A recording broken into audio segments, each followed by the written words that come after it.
Hello and welcome to day 6 of 40 Days of Habit. And today we're talking about resistance.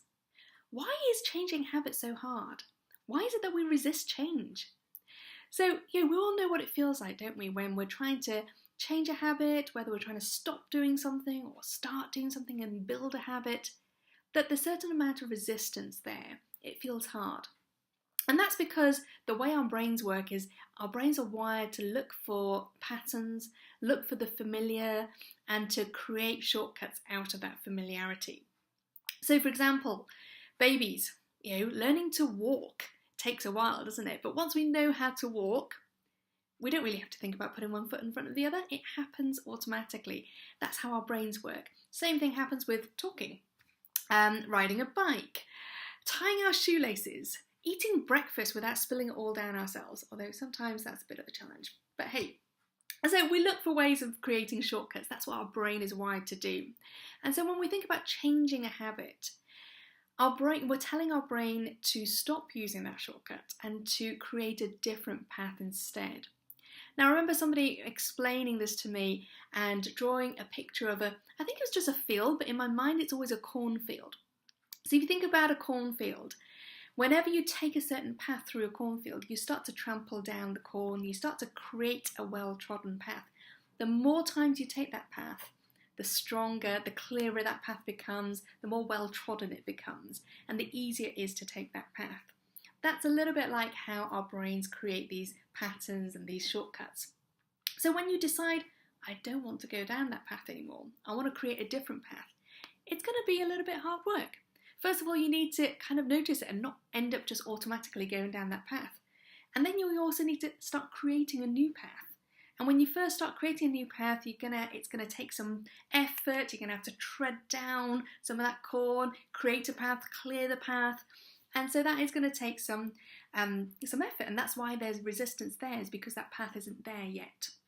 Now, the good news, of course, is that the more you tread that path, the easier it becomes, the more that the brain creates that shortcut and reinforces that habit.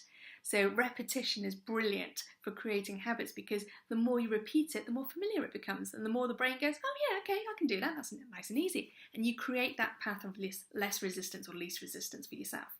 But in the meantime, while you're doing it, while you're doing the hard work of creating that path and making that a habit, I think there's part of this is about accepting that resistance and going, it's okay. It's okay that it's hard. It's okay that I sometimes forget and end up going down the other path. Because this is natural, this is perfectly normal, and it's a part of building up that habit. So maybe seeing it as resistance training. So we know what it feels like when you do resistance training, when you go into the gym and you feel that burn in your muscles. You're like, okay, this is good. This is doing something. It's making me stronger. So perhaps see that resistance, see that kind of when it feels hard or when it feels awkward, see it as part of the training, part of building up your strength, building up your habit.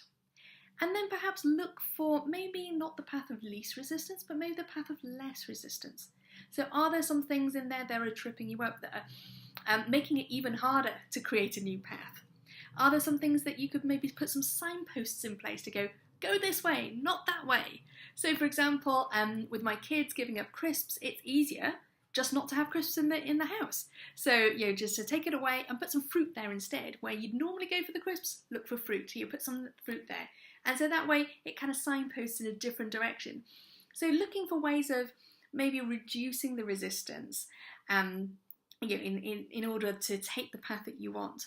But also accepting that resistance is part of the journey, and feeling some resistance is totally normal, and it's a good thing because it means that you're participating in that resistance training, you're building up your muscles, you're getting stronger. So give that a go this week and let me know how you get on, and I'll see you tomorrow for day 7.